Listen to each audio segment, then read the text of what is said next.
Ladies and gentlemen, this interview is brought to you by Burn It Up Coaching and the 21-Day Challenge. So if you are an entrepreneur, high achiever, and you feel like things just aren't quite going how you want them to, you are spinning your wheels, you feel like you've plateaued, you feel like things just aren't working how you know that they're capable of, you're not hitting the goals that are meaningful and important to you, then this 21-day challenge could be the recharge, supercharge, get back into action and reignite your passion and self-belief like never before. Could be exactly what you've been looking for and asking for. So what is the 21-day challenge? Over a period of 21 days, you'll have daily check-ins to make sure that you're taking action, kicking butt, taking names on your goals. Your top priority, actually, number one focus for 21 days. And I'll be there, right there with you, making sure that you're doing what you're supposed to and making sure that you get back on track if you get knocked off. And we're having weekly deep dive accountability coaching calls to make sure that you're performing at an optimal level and clearing away all the subconscious limiting beliefs that don't serve you. So if that sounds interesting to you, send me a message. Would love to discuss it with you. It's not for everyone. It's very intense and only for people who are committed to crushing their goals, achieving, really leveling up in their life in 21 days. So that's a 21-day challenge. Let me know if you're interested and we'll see if it's a good fit for you. The iTunes review of the week is by Yogi Boo, who said, genuine and transformational. Chris has a gift for asking the right questions and a style that motivates me and makes me feel great. He is living into his work and sharing it in a meaningful way that will inspire you to take big leaps. I highly recommend it. So Yogi Boo, thanks so much for leaving that for us and sharing that information and that feedback. I appreciate you doing that. And if you want to leave a review for us, go to iTunes, search Becoming Your Greatest Possible Self, or you can search on Facebook as well and leave a review there. Now, for the only superstar of this hour, in addition to me, of course, but for the woman of the hour, Joanna Garzilli. Joanna wrote Big Miracles, the 11 Spiritual Rules for Ultimate Success, published by HarperCollins, praised by Publishers Weekly to help readers remember the love, power, and strength of the soul, and translated into Indonesian. A spiritual guide for business leaders, entrepreneurs, and celebrities, including some notable names: Ellen Burstyn, Jenna Dewan, Goldie Hawn, and Monica Lewinsky. And she is here to share with us today about all kinds of amazing stuff today. And Joanna, are you ready to rock this? Let's hope this is amazing. I mean, it is. It is definitely because we say so. I don't want to set anyone up here to get disappointed. You've been doing a marathon though. Wow. Kudos to you, Chris. Yes. I've never seen anything like it. Thank you, Joanna. Unbelievable. Or believable, I should say. Right? I love it. This is going to be great energy, I can already tell. So let's dive into the theme of today, which is 0 to 60 real fast. So Joanna, have you ever wanted to get somewhere real fast? If so, how did you do it? And, what lessons did you learn along the way, being attached to it going fast, or maybe you learned something about patience, a thing or two. So tell us what that concept of 0 to 60 real fast, how it relates to you. Yeah, well, what just popped into my head is I've wanted to get places fast all the time. And I continue to want to get places fast because that, I guess, is just something that is good because I get very driven, but it's also bad when I get frustrated and I get impulsive. And so I sort of, again, for anyone that enjoys McDonald's, I used to eat a lot of it as a kid. The McDonald's is right. It's the fast. It's like the fast thing. I'm hungry. I want it now. And but then it just doesn't sit with me so well afterwards. So in my experience, I've found that consistency works very well, persistence, and just getting over myself and sticking with it. And that's why I felt like the theme of work-life balance would be valuable today, because I was always the person that I've got to do it, and then crash and burn. And then I would be like the phoenix rising from the ashes again. But then when I would reach whatever the success, or I don't know, like the ring in Lord of the Rings, whatever the thing is, or I love Raiders of the Lost Ark. You know, you get to the Ark, but then what happens when they open the Ark? You know, it doesn't end nicely for the Germans. You know, that's sort of what I would do for myself. I would hit a result, I'd get an outcome, I would look everything would look fabulous, but inside I then wouldn't want it, or I would be dissatisfied with it. Give me the gourmet meal. I get the gourmet meal. Don't want it. Push it aside. I want this instead. Wow. I'm excited to hear I'm quite fit to handle. Bless my husband. Bless my husband, Nick Garzilli, I tell you.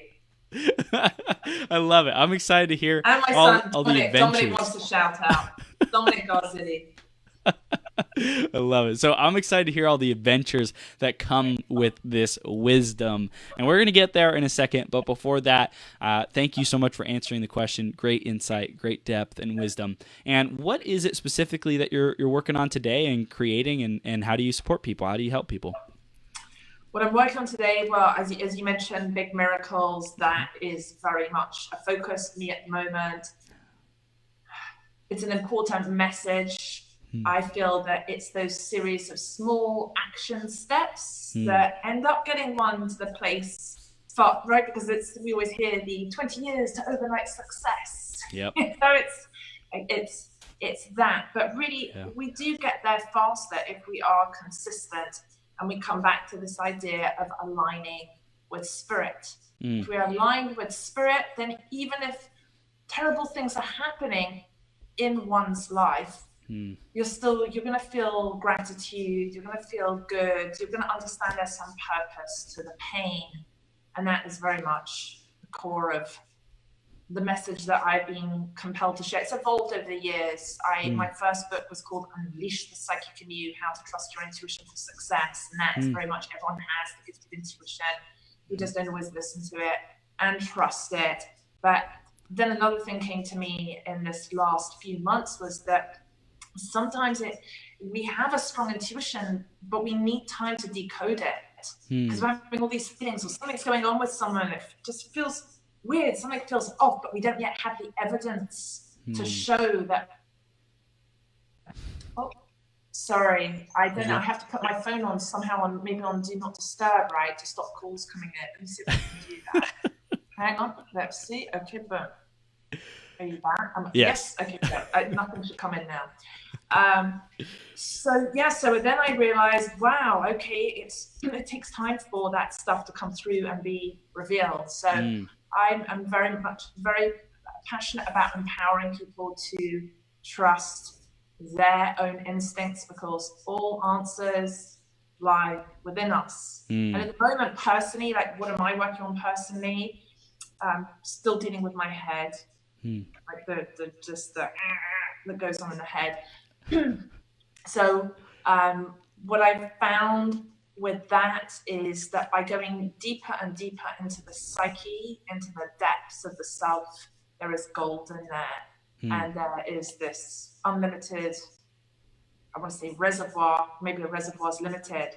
There's an unlimited access to really, really, really powerful energy where one can light up people's lives. Yes. Through igniting and lighting up oneself. So I was actually just speaking with a client of mine before, and I'd let her have a sneak peek of a book that I wrote many years ago that's fiction, loosely based upon my own life, called Scarlett's Confession, Tales of a British Psychic. Wow. And so that I've sort of been building up to putting that out there, because it's very different. But the Big Miracles is very, very proper, traditional spirituality, intellectual spirituality, and Scarlett's Confession is a little bit wild. Great spiritual lessons in there too, from a different angle. Yeah. Wow, that's amazing. So a comedy show tomorrow night with my friend Melinda Hill. She has this show called TV Writers and Comedians. So she's also so we're going to be on stage tomorrow for that tomorrow night. So you're performing a comedy show? Supporting her. She's the comedian. Got it. And there's all these amazing TV writers and like Late Show and Last month she had from Modern Family and Wow. Dying Up Here and all that, you know, great shows. And so I get to have like a little, I get to be, what's it called? Vanna White. I guess like I get to be this character. Yeah. Showcasing the different things. Fun. That's really fun. Yes.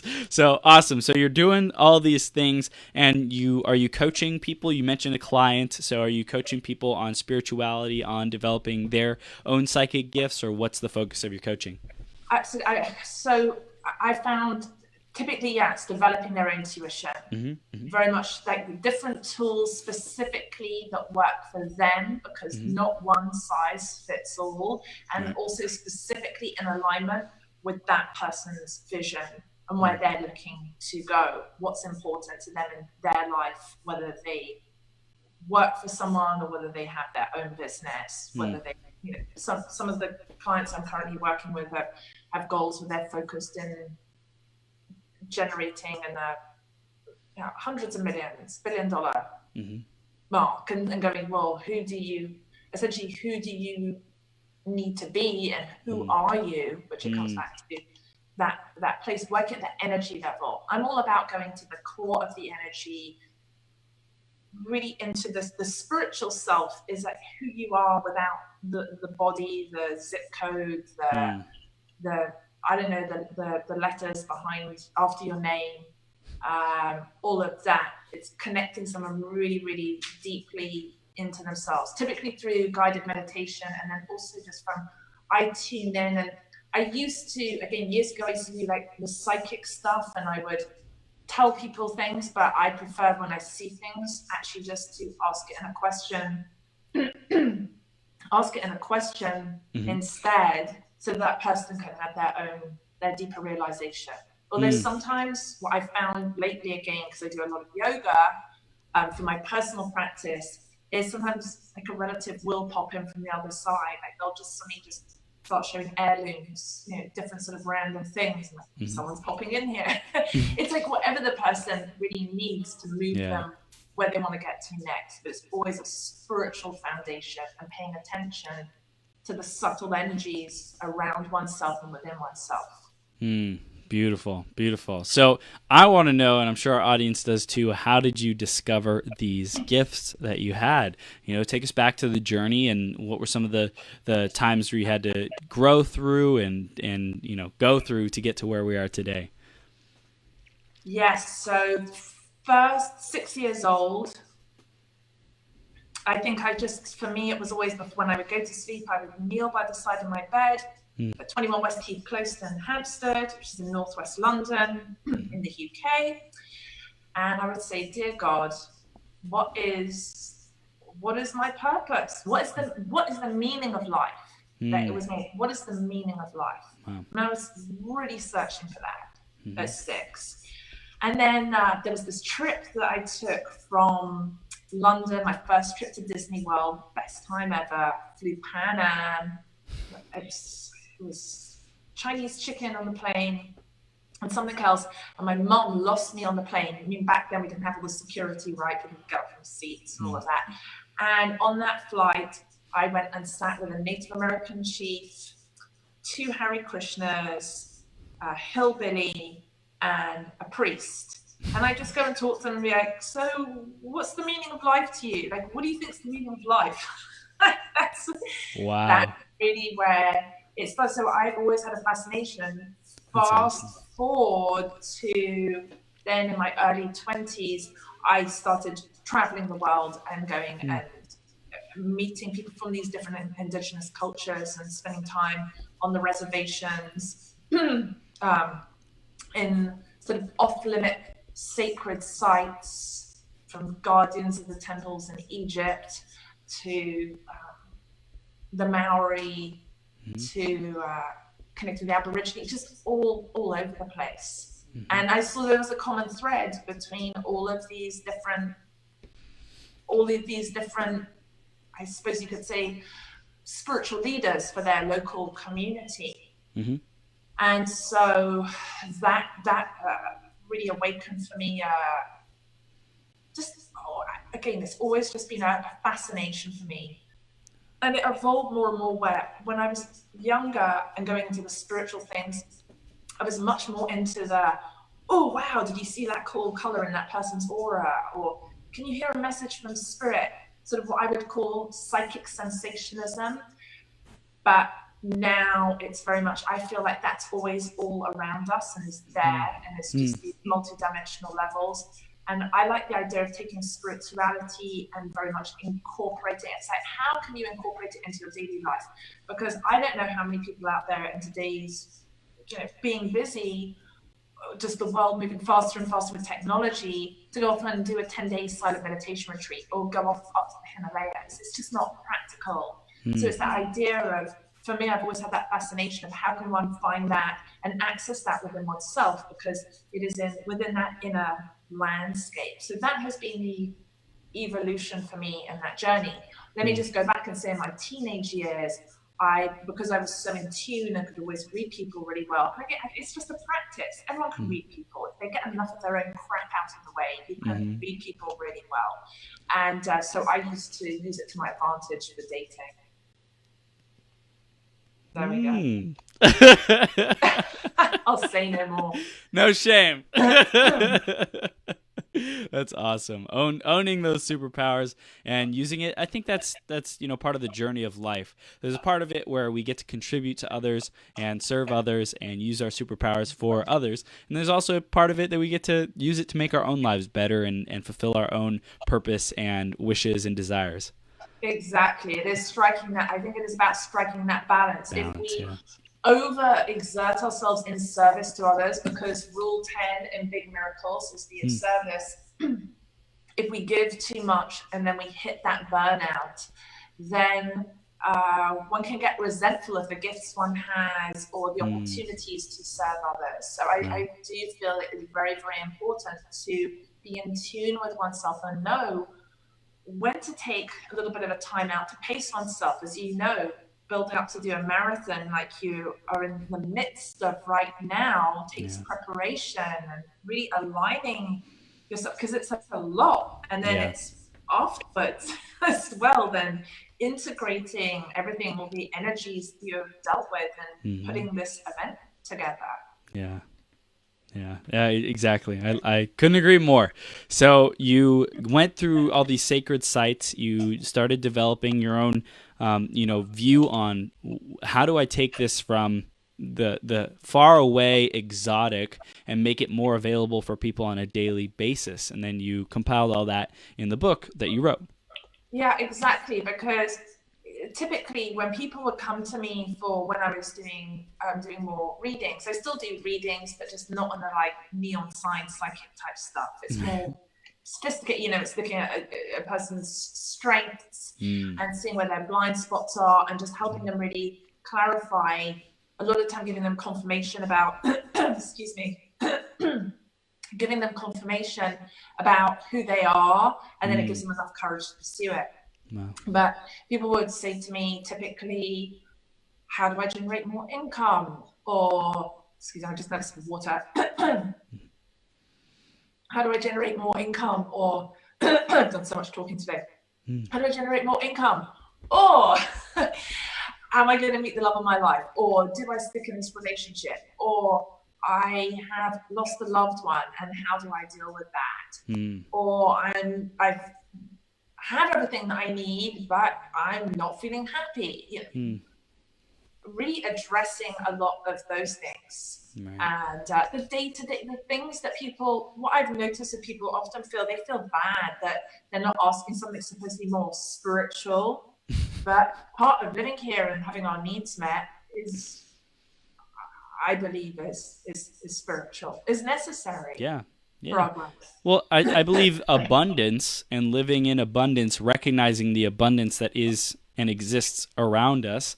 And tapping into that and being willing to ask for that is a sign of trusting the system, trusting that there was enough when the world was created, when the universe was created, when God, source, spirit, creator, whatever designed this thing. Like, it was not meant to be for everyone to be in scarcity, or for only for some to have it and others to not. It's like that's going to happen anyways because of people's mindset that closes them off from that opportunity, from that possibility.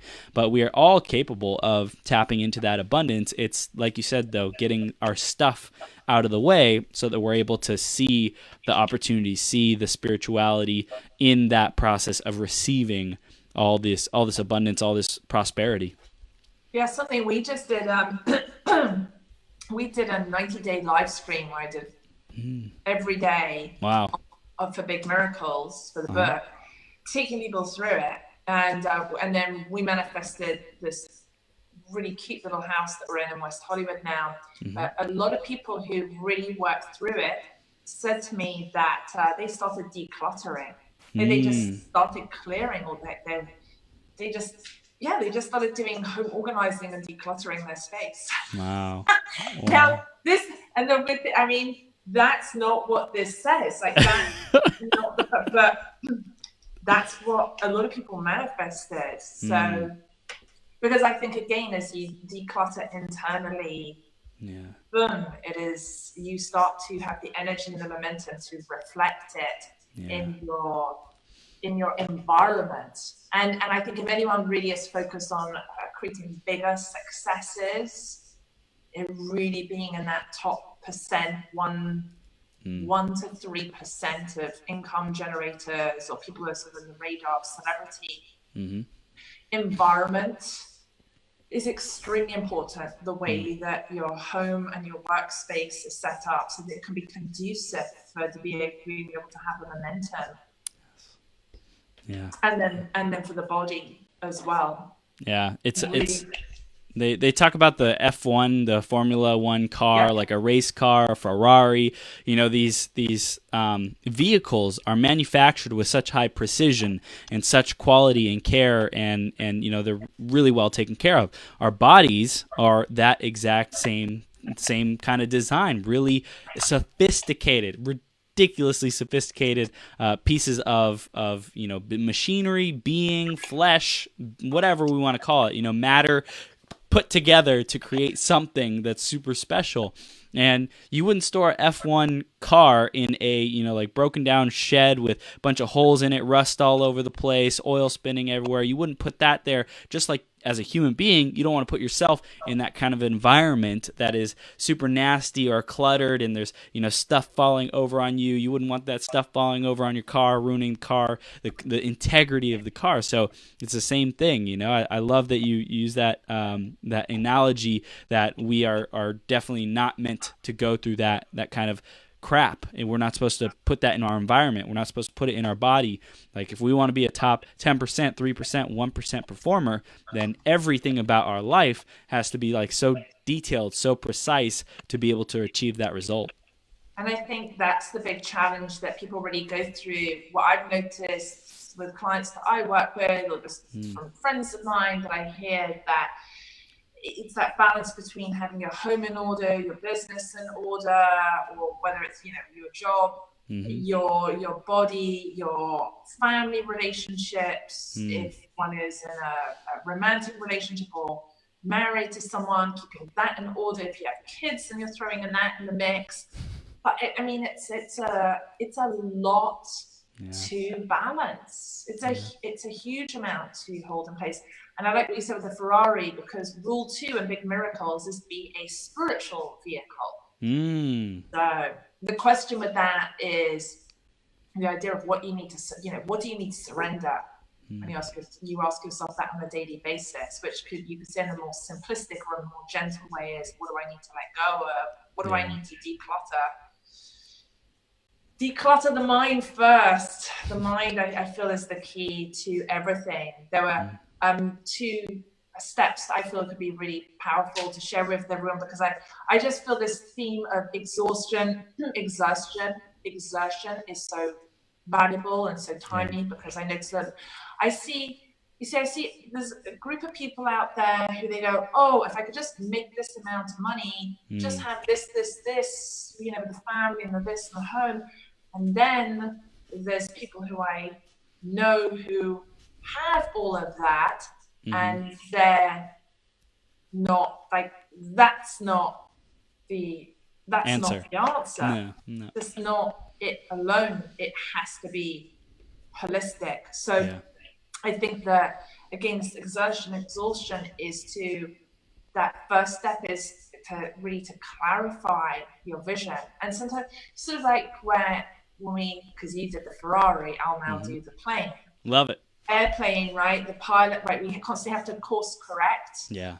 I mean, we set a track, but I feel like that's important with the vision. You have to keep reprogramming the vision, because with it, you know, okay, I'm flying from Los Angeles to London, but there are these like little alignments that continually need to be, these adjustments, right, that need to be made along the way. So practicing clarifying the vision is critical, not just from the subconscious mind or getting into the depths of the unconscious and bringing that to light, but really being able to go, okay, you know, am I still aligned with this vision? Why did I want this vision in the first place? Because one might get into the deeper recesses of the unconscious and then see, whoa, I had this belief here of this certain thought form, and I thought I wanted this vision, but actually I want something else. Hence when people climb a career ladder and they go, like I had a client I worked with, she was senior VP of Adidas, or you say Adidas, and she was running a massive team dealing with the millions and millions of dollars, extremely successful. She said, I want something else now. I don't want to do this anymore. I feel like I made a mistake. I don't think it was a mistake for her. And I said, like, don't just go and like abandon that. You're in a position of great influence and helping a lot of people. Right. But you get what I'm saying? It's like we pick something for a reason, you know, a certain reason.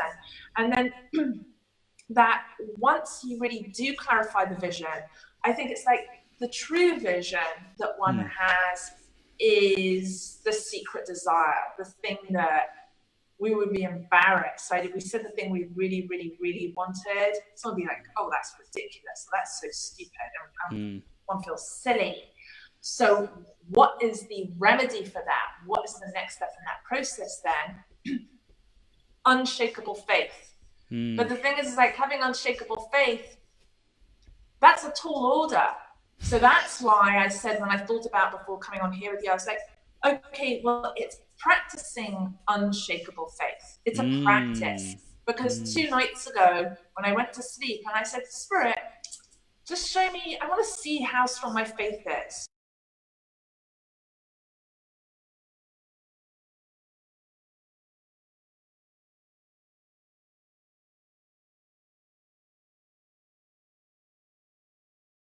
And then I was in these pools naked. So it must be something about, right, I need to be not physically naked, but about really being visible. Like in being naked, I am free. It doesn't, if I don't care what other people think about me, which in my life, one of my limiting beliefs is I care a lot about what people think. So I want to be visible, then I go and hide. But then in the dream, it went into suddenly I was in an earthquake. So when I woke up from that, I went, okay, my faith is a little bit shaky still for what I want to do, like not for what I've done already and what I've already achieved, but for where I'm going next in my vision. So that is very much what I help my clients do as well. And it's really cool because I work with some really, really successful people, and some of them have accomplished, they've made more money than me, they're doing bigger things than me. But the beauty is like Spirit just channels through in relationship to them, and these gems come through and I go, wow. And that's sort of, I feel like that's why I do what I do, and you can probably relate, right, in the way in your own. Yes. I love that you're saying this. This just came up the other week with my girlfriend because we were like thinking about this not enough syndrome and complex that's going on in the world. And for me, I was like, well, you know what?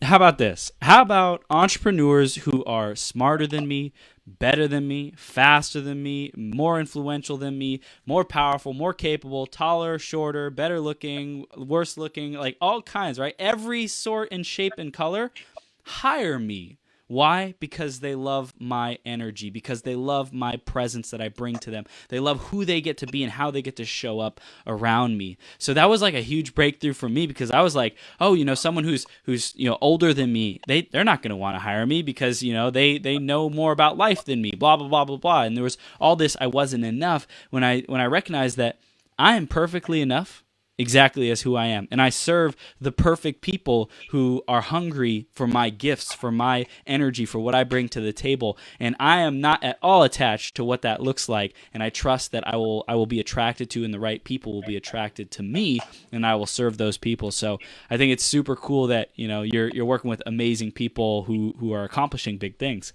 And also because everyone, no matter how brilliant they are at what they do, everyone has a blind spot. Yes. And always, if one is looking to up level, we all do. And so to be able to see things from all angles and be brilliant at seeing from all angles is not impossible. Maybe it is possible for someone. But when you get to show a different perspective, right, your perspective, and then I think what that does is, right, for those people that you work with who are more successful, and the same for me as well, it creates a spark for them, an idea, an inspiration, where they go, ooh, I hadn't thought of it in that way.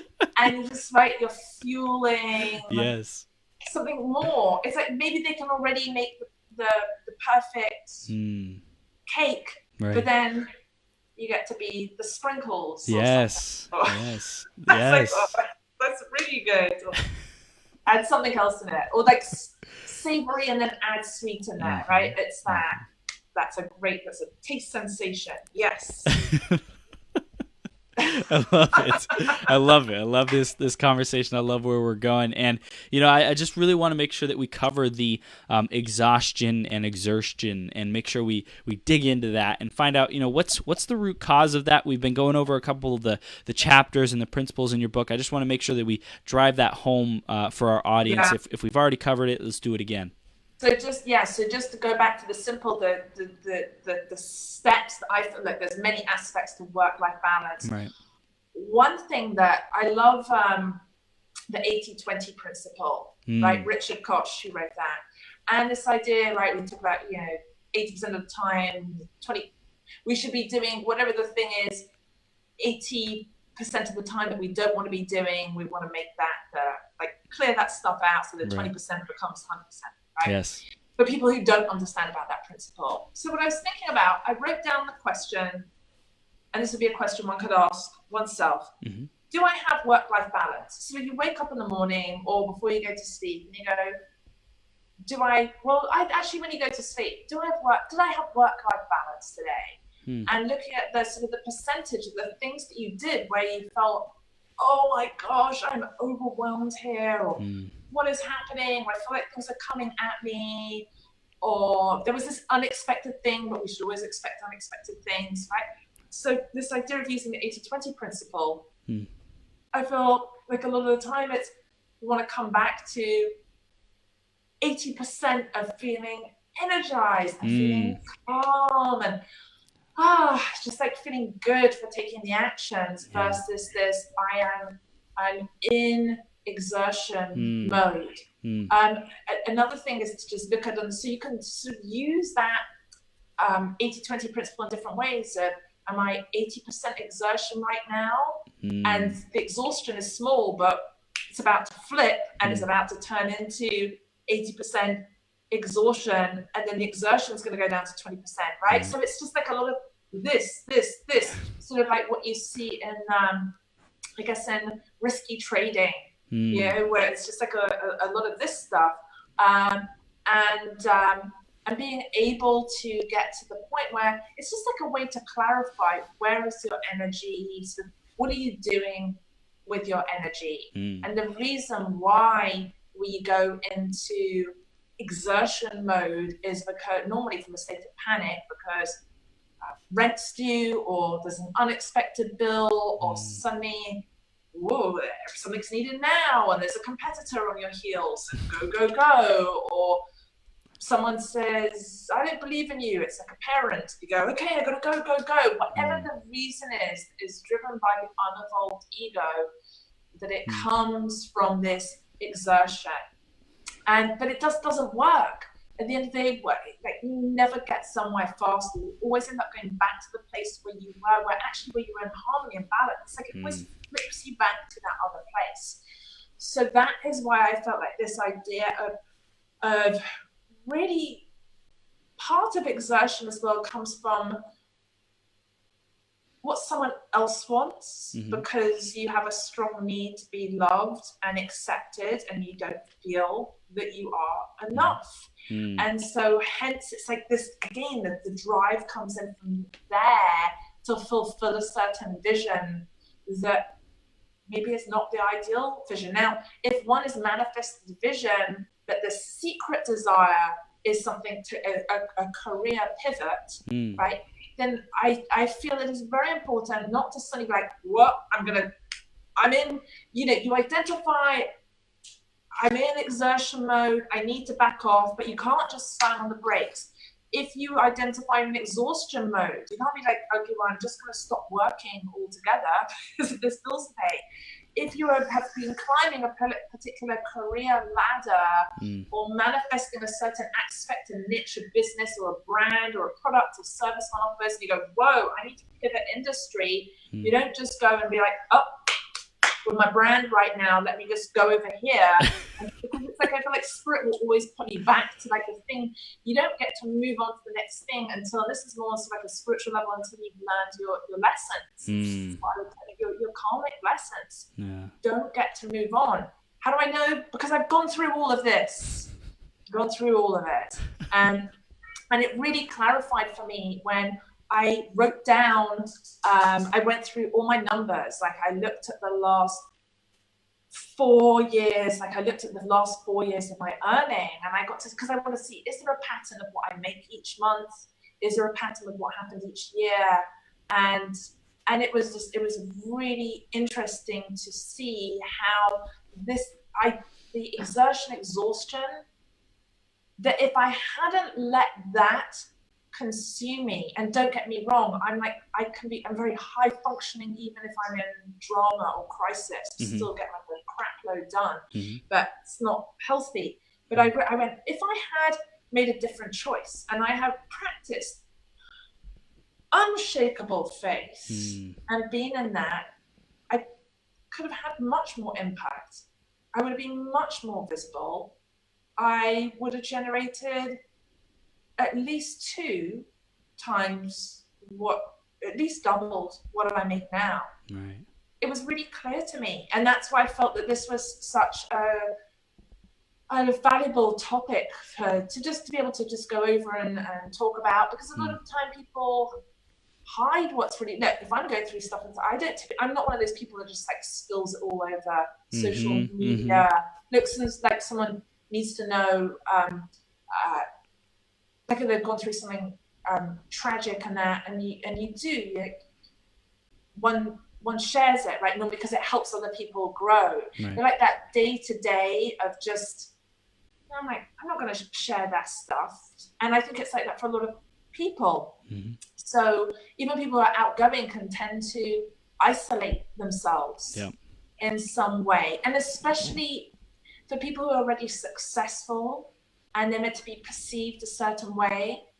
They're already doing well, they're maybe already making 6 figures, they already have a certain influence in a following. But it's sort of like right with some of the people you work with, it's like there's always those different levels. It's always relative. Exhaustion is relative to oneself, and shifting that into drive and momentum. And how does one do that? The way I've always done it is if I fill myself up enough from the inside, then I feel lit up, I feel animated, and then I can share. Then I can really give from my heart without feeling, oh my God, this is like I'm just having the life sucked out of me. So it's really important to check in with myself and go, is one tipping into that. Did you have to relate to yourself differently or see your self-worth differently to be able to take actions that refill you, and put you kind of like prioritize you and make sure that you're being filled up first before you go out and try to give to others, and that kind of mindset? Family time, critical for me. Exercise, critical for me. And other things, doing things that I don't like doing, looking at my numbers consistently, knowing how much I'm spending, how much I'm earning, laundry. I've used it all as a meditation now.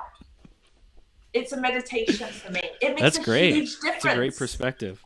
It makes a huge difference in my life. That it's coming back to basics. That's why I like the guy, I'm so sorry, I'm forgetting his name. Is it William, I can't remember his last name, who wrote Make Your Bed, hit New York Times bestsellers, Navy SEAL.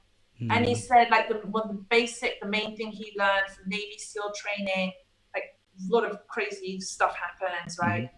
But even if you had the most horrific day, right? I mean, losing people who you're working with, that he would go back to his room and see that his bed was made.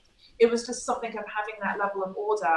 Now, sometimes I make my bed and sometimes I don't, I'll admit. I'm still kind of that way. But typically, I've got very good, I'd say about most of the time now, I start off the day and empty the dishwasher.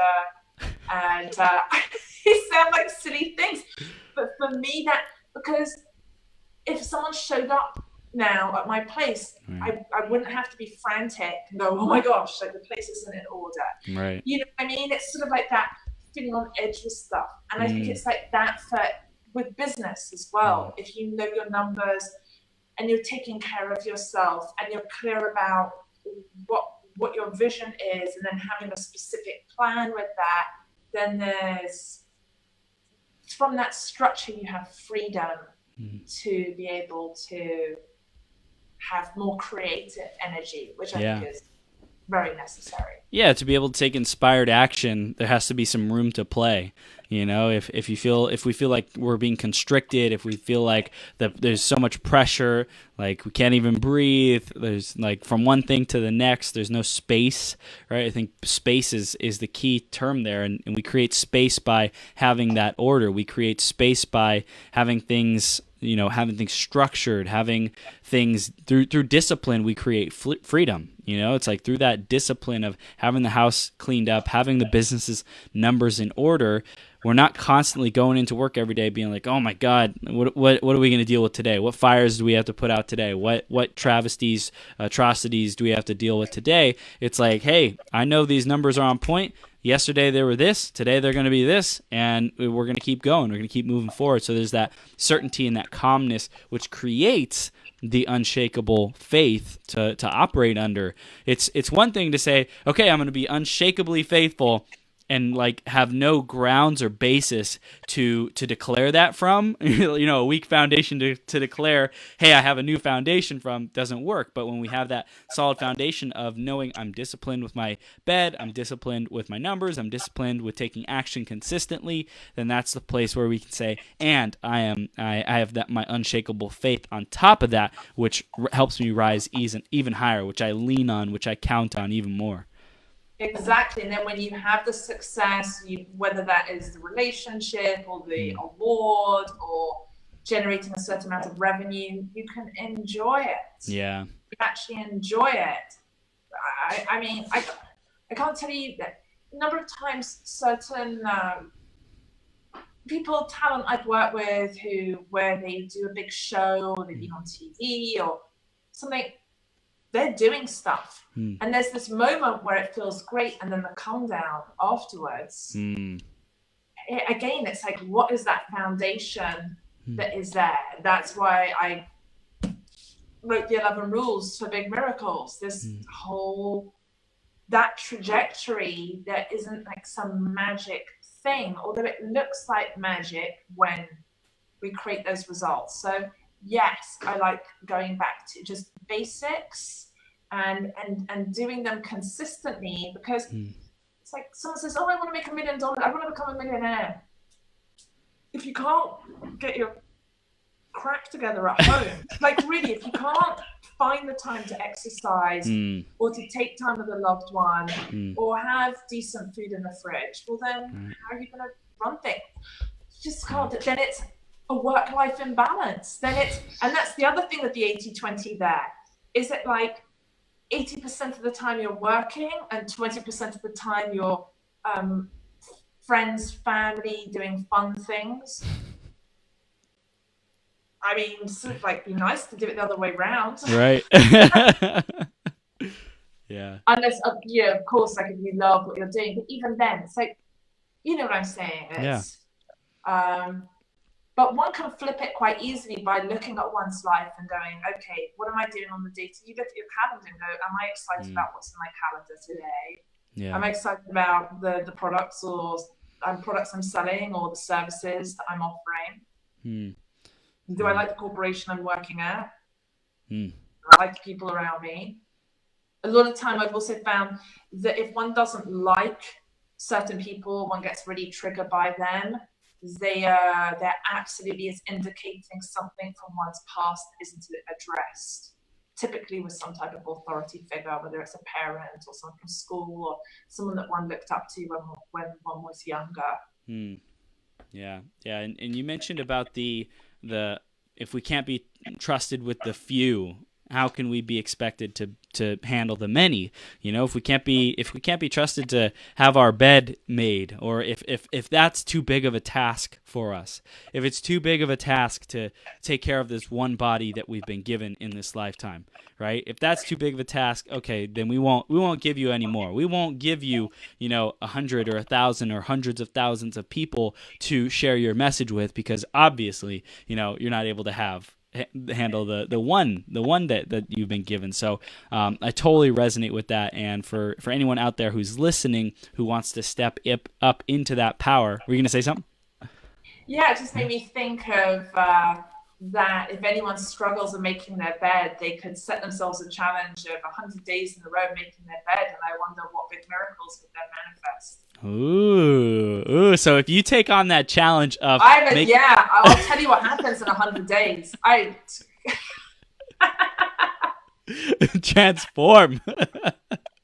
Yes. Well, seriously though, if you take on that challenge, tell Joanna, tell myself, tag us in your challenge post, your challenge declaration. We would love to hear that you're taking that on, because that's awesome, and I think that's a great challenge. And whether it's the bed or something else, I think a big part of that is just being honest with yourself and working on the area that makes the most sense for you, but also doesn't scare the heck out of you. So if that's why I did the Facebook Live for the 90 days, right?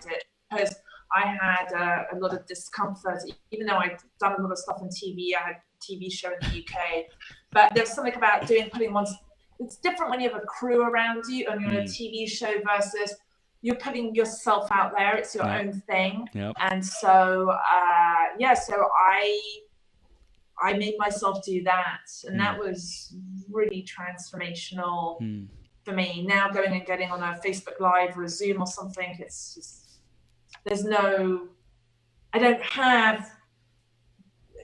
I'm present as soon as I come to it, because I'm used to it, because there isn't a fear around it. But so it could be 100 days. That's a big one, doing 100 days, right? A lot of people, it's 7 days or 30 days. Yeah, 30s. But 100 pops into my head. But or it's cutting one food out of one food that just doesn't make you feel good or zaps your energy. Saying, I'm gonna stop eating that one thing. It's a practice, right? One falls off the wagon, and whatever the thing you commit to, you just get back to it. And just go, why did I stop doing it? And then that shows what's happening in the inner landscape, in the deeper recesses of the self. Yeah. Wow. Joanna, this is gold, and I'm loving it. And we're beginning to wrap it up, to bring it home now. What are the final takeaways we want to give to our audience in this work-life balance and stepping into their big miracles? Well, it's always fun. I have these Big Miracles cards. Ooh. It's a deck I made based off of my book. Yeah. And so it'll be fun. Work-life balance. Let's see. We'll pick a card.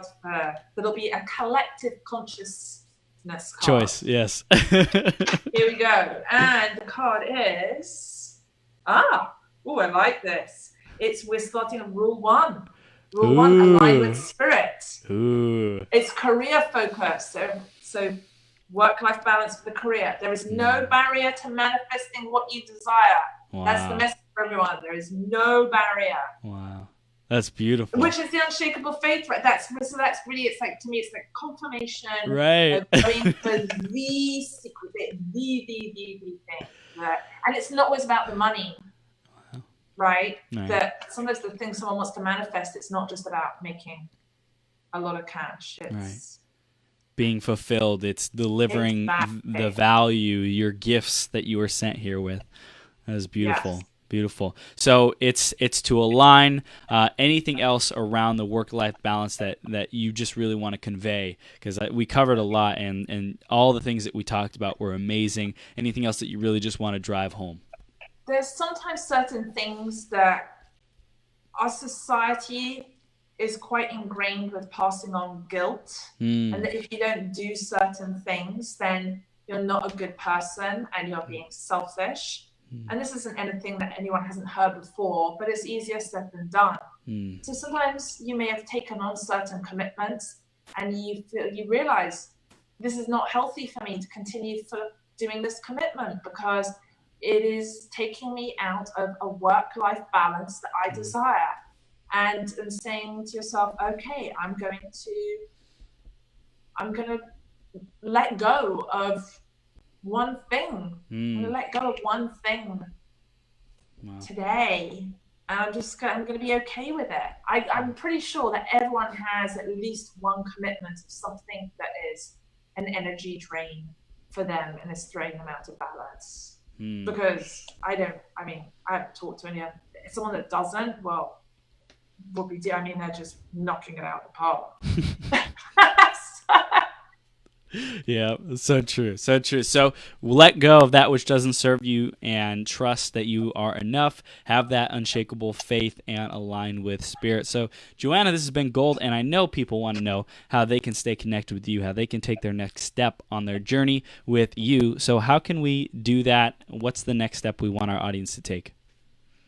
Next step, you can connect with me on social media, Facebook, Instagram, Twitter. It's my name at Joanna Garzilli. There. Boom. Next act, and get Big Miracles. Yes. Go get Big Miracles on Amazon. Yes. Do it. Awesome. Indonesia. Someone's reading Indonesia, but yeah. So, love to hear from people that resonate with what we've talked about. Awesome. Joanna, thank you for the work that you do in the world. Thank you for bringing your love to the world. Thank you for having an amazing family and taking care of your family, taking care of yourself. And you as a guest. Absolutely. Thank you so much, Chris. Absolutely. Your wonderful energy and holding the space for me to be your guest today. I really, really appreciate it. Thank you. Thank you, Joanna. You're an all-star. Keep burning it up. Keep sharing that light and that love, and we'll see you very soon, okay? Awesome. Awesome. Take care. Thanks. Bye.